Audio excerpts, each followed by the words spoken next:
Welcome और welcome back to your channel grad math mentor. तो आज सीक्वेंस में हम master the epsilon definition of limits का लास्ट पार्ट है। आज के वीडियो में हम ये देखेंगे कि ऐसे एग्जांपल्स ऑफ सीक्वेंस जिनकी लिमिट एग्जिस्ट नहीं करती है उनको एप्सिलॉन डेफिनेशन से कैसे प्रूव कर सकते हैं कि इसकी लिमिट एग्जिस्ट नहीं करेगी। तो पहले हम बात करें कि सीक्वेंस की लिमिट एग्जिस्ट नहीं करने का मीनिंग क्या होता है। तो हम पहले भी देख चुके हैं, लिमिट अगर इस सीक्वेंस की एग्जिस्ट नहीं कर रही है यानी कि जब आप उस सीक्वेंस का limit n tends to infinity निकालेंगे तो ये वैल्यू या तो इनफाइनाइट आनी चाहिए या फिर कोई पर्टिकुलर वैल्यू नहीं आएगी। जैसे कि हमने limit n tends to infinity अगर आप ले रहे हैं और आपने कोई पर्टिकुलर कोई भी एक सीक्वेंस का एग्जांपल ले लेते हैं, suppose limit n tends to infinity -1 raise to the power n लिया, ठीक है। तो आपको नहीं पता इस सीक्वेंस के टर्म्स जो होंगे -1 1 -1 1 बनेगा। तो जैसे जैसे आप इनफाइनाइट की तरफ मूव करेंगे तो जो लास्ट वाला टर्म है वो -1 पे ख़त्म होगा या 1 पे ख़त्म होगा, आपको कंफर्मेशन नहीं है। तो इस तरह की जो लिमिट होती हैं वो सीक्वेंस होता है, वो इस टाइप की सीक्वेंस को कहा जाता है। इन सीक्वेंस की लिमिट एग्जिस्ट नहीं करती। अब बात करेंगे हम एप्सिलॉन डेफिनेशन से कैसे दिखाते हैं। तो एग्जांपल ले लेते हैं, एक एग्जांपल ये वाला ले लेते हैं कि अगर आपका जो an है = n है तो इसकी लिमिट एग्जिस्ट नहीं करती है। तो अगर पहले आप साइड में आप खुद से ट्राई करके देखिए कि लिमिट क्या आएगी इसकी। अगर आपने क्या किया है, limit n tends to infinity अगर आप यूज़ कर रहे हैं तो आपकी वैल्यू क्या बनेगी, limit n tends to infinity n = लगाएंगे तो इनफाइनाइट बनेगा। तो यानी कि इसकी लिमिट एग्जिस्ट नहीं कर रही है।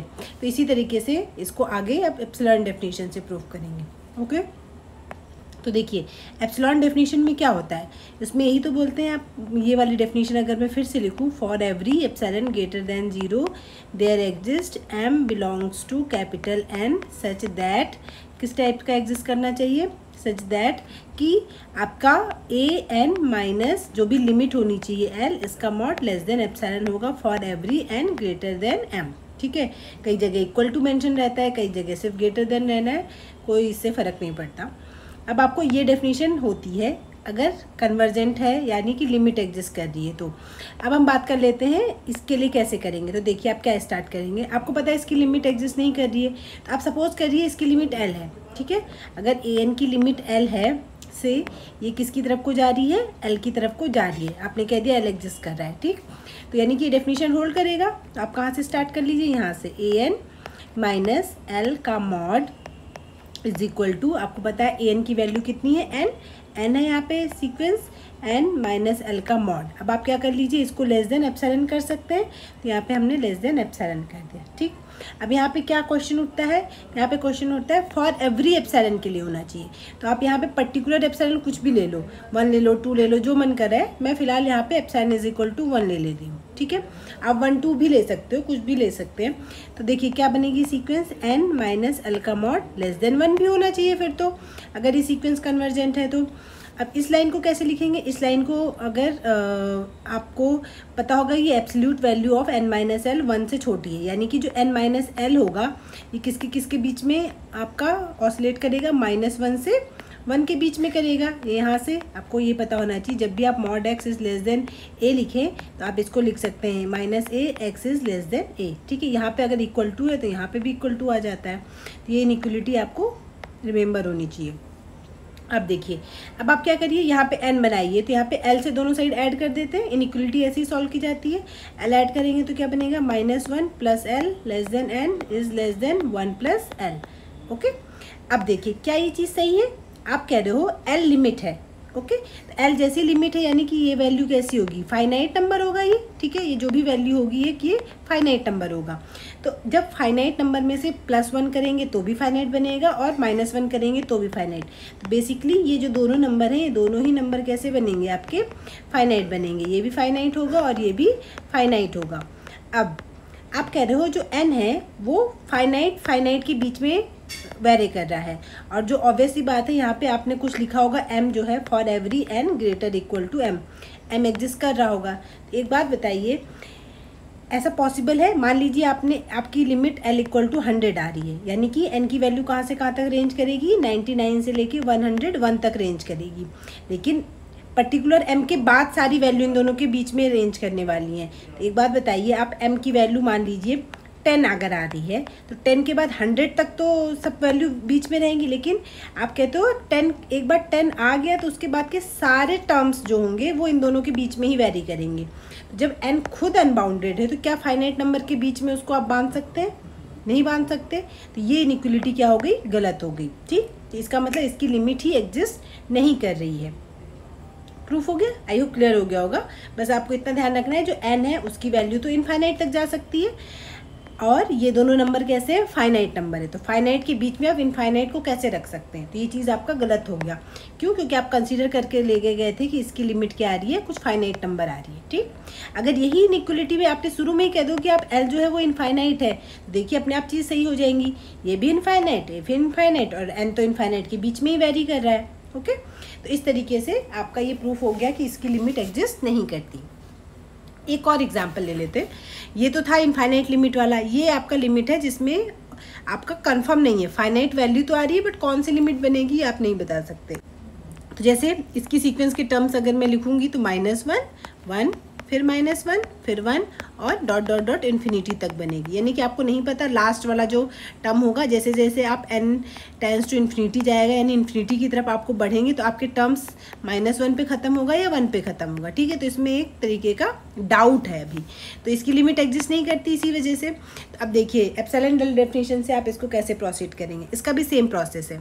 आप यहाँ से स्टार्ट करेंगे a माइनस, मान लीजिए इसकी लिमिट l है तो ये लेस देन एप्सिलॉन हो जाएगा, और आगे से ये कंडीशन लिखेंगे for every n greater equal to m लिखेंगे। हर एप्सिलॉन के लिए ये कंडीशन होल्ड होनी चाहिए। अब यहाँ पे an की वैल्यू लगा लीजिए। an की वैल्यू कितनी है? -1 की पावर n माइनस l का मॉड लेस देन एप्सिलॉन हो जाएगा for every n greater is equal to m। अब देखिए एप्सिलॉन आप कुछ भी ले सकते हैं, तो आप पर्टिकुलर, क्योंकि ये डेफिनेशन ही होल्ड होती है ना, फॉर एवरी एप्सिलॉन के लिए होल्ड होती है, तो हर एप्सिलॉन के लिए आप मान लीजिए आपने एप्सिलॉन की वैल्यू, फिर से इसमें भी, इस केस में भी हमने 1 से काम चला लेते हैं, 2 भी ले सकते हैं, फिलहाल हम 1 से काम चला रहे हैं, 1/2 ले सकते हैं, जो चाहे वो ले सकते हैं। फिलहाल 1 से हमारा काम बन जाएगा,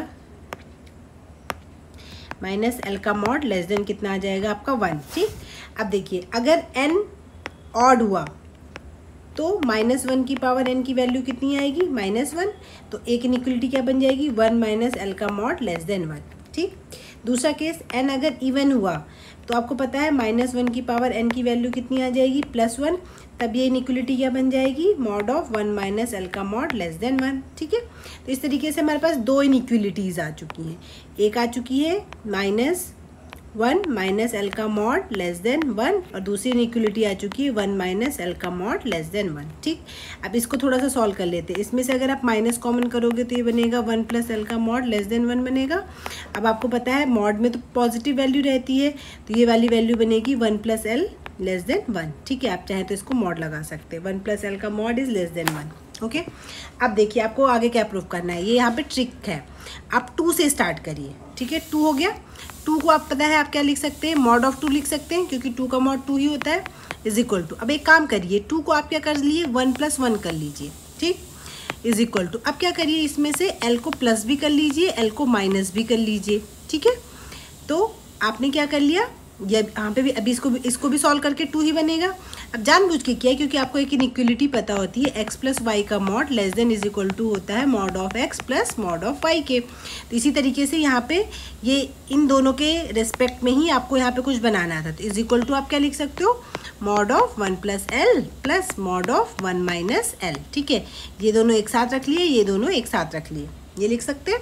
अब थोड़ा सा और चेंज कर लेते हैं।